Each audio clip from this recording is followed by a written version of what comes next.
This is a clip from an earlier live stream. I know you're going to like it, so the link to the full video is down below. Check it out. I'll see you over there. Now, most of you may or you may not have heard Alex Jones, yes, that Alex Jones, called out Candace on Twitter yesterday. It was bonkers. I was not ready for that. I was not prepared. He breaks down some multiple problems with Candace's long-going theories. And of course, a lot of people, for some reason or other, are getting hung up on the Egyptian plane. I don't know why the Egyptian planes are the most egregious thing that she's done and said. I mean, they forgot about the BB letter. They forgot about the 920 building. She said a lot of things that make no sense whatsoever. Now, granted, I think the Egyptian plane is the longest running foolish comment she made, because she only said like the red crane. She only mentioned that one time. Or all of Delaware is run by the French. She's only mentioned that maybe once or twice. So I guess maybe the Egyptian plane is the longest running crazy story. But nonetheless, Alex Jones came out and he gave her that work. Goodness gracious. I'm like, man, if Alex Jones sounds logical and coherent, ma'am, you're doing everything wrong. There's nothing that you're doing right. Nothing. It's fair to say that you're doing nothing right if Alex Jones is calling you out. All right, let's keep this dance going. Bring it up into the chat. Green hearts to the chat where you can hear. I'm seriously concerned for Candace Owens. What I'm about to reveal, what I'm about to break down, comes from a place of love. Please, watch this report and do your own research. And Candace, please, think about what I'm about to say and what I'm about to reveal before you dig this hole much further. I can confirm on this podcast live every step of your story in terms of where you went, what time you were there, that there was this big meeting that happened. I confirmed the location with other people that are on Fort Huachuca currently. I can confirm everything with metadata. I obviously can't confirm that you saw who you say you saw. If you had to put it at a percentage that you saw Brian Harpole, what percentage would you put it at? 95. 95%. Okay. 95 to 99. I mean, lures me to the garage that she pre-set up to be like a little prison. You know, she broke the garage doors. Hoarded stuff was stacked against the windows and the other doors. And she lured me in there and attacked me. Hit me with a hammer and, break my thumbs, my feet, back of my skull. Real quick, because this is Mitch Snow. This is the guy, Candace's, whistleblower that's tying all of the loose ends together.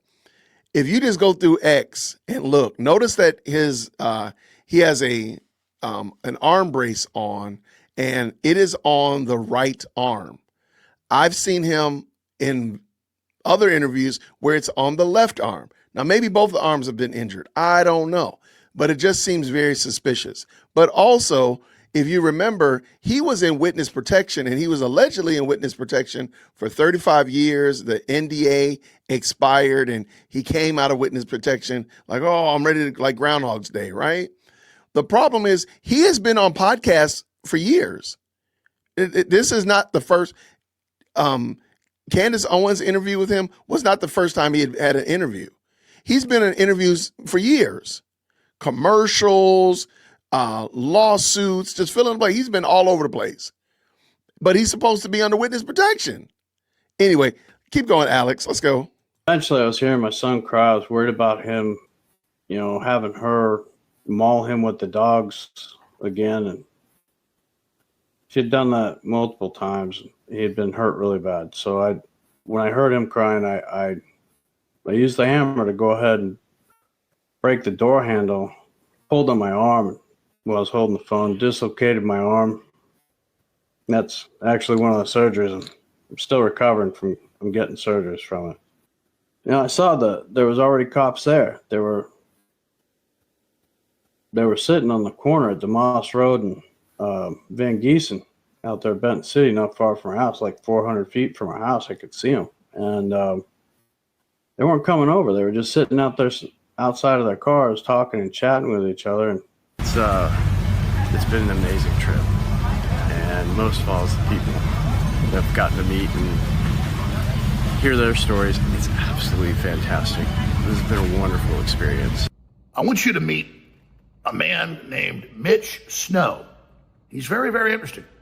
He is the new Egyptian planes. We're supposed to move on from the Egyptian planes that were the key to everything up until just about 4 or 5 days ago to Mitch Snow. This is the key to everything. Now, I want to be very clear. I've known Candace Owens since she first showed up at the political scene. I've always liked her. One of the first people to ever interview her. I have admired her, been friends with her. She's on our promos, for my own broadcast. And since we've seen the whole saga and the tragedy of Charlie Kirk's assassination back in September 10th of this year, it has turned into just a huge black hole issue, sucking everything into it. And so I've been forced to go study the different stories and claims and things that she's been getting into. And I've held my tongue with everybody asking me on air and at the grocery store and at church and my family about what I thought until the last week, because I hadn't done a deep study of it all. I knew about a lot of the pieces, but still had a lot of other things I was dealing with and covering. And so then I just started doing a deep dive in the last few weeks. And I focused on a lot of big pieces of it, but first off was the Egyptian planes. And right as I'm already doing the research and others are doing the research, a researcher goes and gets the flight data, actually buys the professional grade, puts out the fact that 66% of the time she said these planes were in the United States, they were another continent, and another 60% of the time they weren't matched up to where she was. And then Candace came out a few days ago and said, yeah, she got some of that wrong. And then, of course, she met with Erica Kirk and thought things might be better. Another round of debunking the Egyptian planes. I want to be very clear. We discussed the Egyptian planes, and I have since worked on an incredible document about the Egyptian planes, which we are going to put up on our website, because I realized that when we shared that spreadsheet, people assumed that one of the columns, which was actually. Okay, I just want to point out something, and people jump on me about this. Candace will never admit that she's wrong. She'll never say, like, I did something wrong. My bad, I messed up. My bad here, I messed this up. She literally says that people assume, let me back this up. So listen to what she says about the columns. And she's talking about this column on the right. I'll get myself out of the way. She's talking about this column on the right because there's more information that's outside of it. And she did not publish that information because it conflicts with what she said, okay? But instead of just saying, my bad, I did wrong, she says the people assumed something. Ma'am, you're wrong. Just admit it. I have since worked on an incredible document about the Egyptian planes, which we are going to put up on our website, because I realized that when we shared that spreadsheet, people assumed that one of the columns, which was actually saying where the planes landed on that day, because it was plus or minus 3 days, was exactly where Erica had been on that day, and that was inaccurate. And so for clarity, I had been working on the last week on turning it into an interactive timeline that we can put up on our website, because I'm certain that these Egyptian planes are incredibly shady and that they were in fact tracking Turning Point USA faith broader events. Of course, Erica was at some of them, Charlie was at some of them, but it is the pattern here is undeniable. So let the naysayers and people make videos trying to, fifth round debunk these planes. And then all of a sudden, she fires up this letter she gets from this person that says they were a medic in special forces. And let me stop there too. Mitch never says that he's a medic.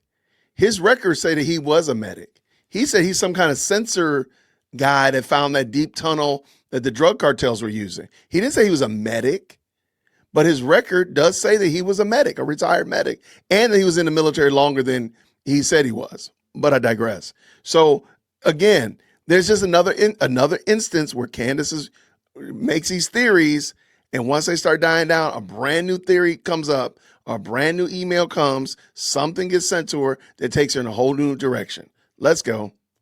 True, but he was also in the witness protection program and stalked and had all this family violence against him, but Grok says it's the other way around, and that no evidence of him in witness protection. And in the years he says he's in witness protection, he's out on paid trips to Cancun because of his medical disability. I mean, just looking at him and listening to him makes the hair on the back of my neck stand up. And then his story of he's in Arizona the day before Charlie Kirk's killed, and he just decides to go to a military base, a restricted one, to see if they've got any files on him. And he gets there and has this whole story. It's directed to this building, and there's all these officers, and he thinks he sees the head of TPUSA security, but he wasn't sure then. It was later when he saw him on Sean Ryan. And then now he goes on Candace and suddenly says, I also saw, he's 99% sure, Erica Kirk. You saw Erica. That person matches who I saw at Fort Huachuca in the lobby the night before. And she was with that man in the lobby. And that man, he was present at that meeting the next morning. If you had to put it at a percentage that you saw that the girl in the ponytail matches the description of Erica Kirk, what percentage would you put that at? Those are really rare eyes. That's 95 to 99%. So I said, all right, let me go look at this. And Candace again is saying, she's seen the metadata, it's ironclad. She's just not sure if he really saw Erica Kirk. Just like with the planes, it just goes from the Israelis to the Egyptians to the French to the U.S. military. And so before I get into the latest story of the military base and all of this, and somehow involved in killing Kirk, just asking questions, just remember, I came out 4 or 5 days ago, and so did others, with the flight logs, with the data, and said to Candace, please respond to this. And she didn't come out and say it wasn't true. So her ironclad information on that, well, wasn't that. But now we move right on to a new controversy. And I was talking to TPUSA the days before they were meeting in Nashville. And I said, either she's being paid by some bad groups to destabilize the Republican Party, which I don't think it is. I think she really believes what she's saying. Or she's had some type of mental breakdown, psychosis. Or she just really believes all of this, but I think is somehow still delusional. Because I could go through dozens of the things she's put out and debunk each one. So where is she now on the planes? And the ironclad data and all of that. And there's so many other examples of this that we could drill into here. So Candace, I really genuinely care about you. And I really genuinely want to just ask you a question. Have you seen the videos of Mr. Snow? I mean, have you seen him on podcasts talking about how his wife built a prison for him in the garage and then attacked him and broke both his thumbs and pulled his arm out of socket and mauled their son with a big dog twice? And then the police were outside and wouldn't help him, and they're all part of a conspiracy, and he's in a witness protection program. I mean, if I was just walking down the street and saw somebody talking like this, I'd say, that's schizophrenic. And you look at his face, and then you look at the other videos out there of this guy, okay? But people go, well, he was special forces. Supposedly, maybe, if it's even the right name from Grok. Okay, I know a lot of people who are in the military that crack up and go nuts. In fact, a larger percentage. Anybody that's been around a lot of vets, they're great people, but they have a higher percentage of serious mental breakdowns and suicide, you name it. Lures me to the garage that she pre-set up to be like a little prison. She broke the garage doors. Hoarded stuff was stacked against the windows and the other doors. And she lured me in there and attacked me. Hit me with a hammer and, break my thumbs, my feet. Back of my skull. Eventually, I was hearing my son cry. I was worried about him, having her maul him with the dogs again. And she had done that multiple times. He had been hurt really bad. So when I heard him crying, I used the hammer to go ahead and break the door handle, pulled on my arm while I was holding the phone, dislocated my arm. That's actually one of the surgeries. I'm still recovering from getting surgeries from it. I saw there was already cops there. There were they were sitting on the corner at DeMoss Road and Van Giesen out there, Benton City, not far from our house, like 400 feet from our house. I could see them. And they weren't coming over. They were just sitting out there outside of their cars talking and chatting with each other. And needless to say, okay, you say you've seen the metadata on Mr. Snow. What's the metadata? That he went to a military base and got thrown off? And so now that means this is all true. There you go. Can we see that metadata? What's the magic metadata? Can we see that information? And then again, he doesn't recognize while he's there the head of TPUSA security. It's after he sees him on Sean Ryan's show. And all of these leaps continuing on and on and on and on and on and on. And then TPUSA has the flight logs of the people you're talking about in the air and in different parts of the country while this is all going on. And I was told that they were getting together all of this proof. I'd gone and researched it myself to go show you at that 4.5-hour meeting. When someone is going to assassinate someone political at this level, it is extremely compartmentalized and it is on a need-to-know basis, and you don't have big, giant public meetings on basis by public, a whole bunch of military and a whole bunch of people, and they call in Erica Kirk and they call in the head of security, and they're all in there in these big giant powwows doing all this. Plus, it's Charlie Kirk helping get Trump elected, getting millions of people signed up to vote. You know, Trump has to be innocent until proven guilty, but we're not even talking about the left that wanted him dead, the left that celebrated his death. And you got Kash Patel, I've confirmed with people in the White House when this happened, yelling at Tulsi Gabbard whenever she had the intelligence of domestic groups being involved, the 10 trannies in the days before saying he'll be dead when he comes here in a few days, and the day before saying he'll be dead tomorrow, and then that day he's killed, see, we told you. Or the guy down front saying, I'm shot him, and he says, I did it so the shooter can get away.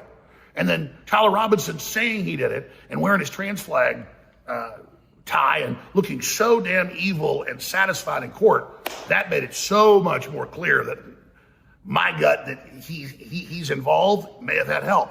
But obviously he had people that were aware of it beforehand. Real quick, I'm just saying, when Alex Jones sounds 100% on target, Candace, you done messed up. Usually Alex Jones sounds wackadoodle, but he is he is on this bone. He is on it. Shout out to Alex Jones. Shout out. So I could just go on and on and on with this, but you need to come to grips with the fact that Erica Kirk and all these people at TPUSA are real human beings, and they have lives. And just because Erica Kirk's got her act together and looks good and gave great speeches after her husband was killed does not mean that it's fake.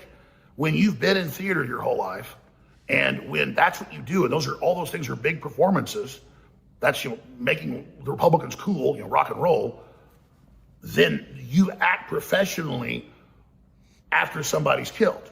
In fact, I would expect someone with her whole background in theater and the rest of it to do that. But just watching Mr. Snow makes my skin crawl, and he comes off, in my personal opinion, as a very uncredible person. Shout out to Alex Jones. Somebody says he's going to blame Bigfoot next. Yo, tell me, what do y'all think? Let me ask a question. Do you think Alex Jones sounds like he is on point? Yeah, I don't like that guy.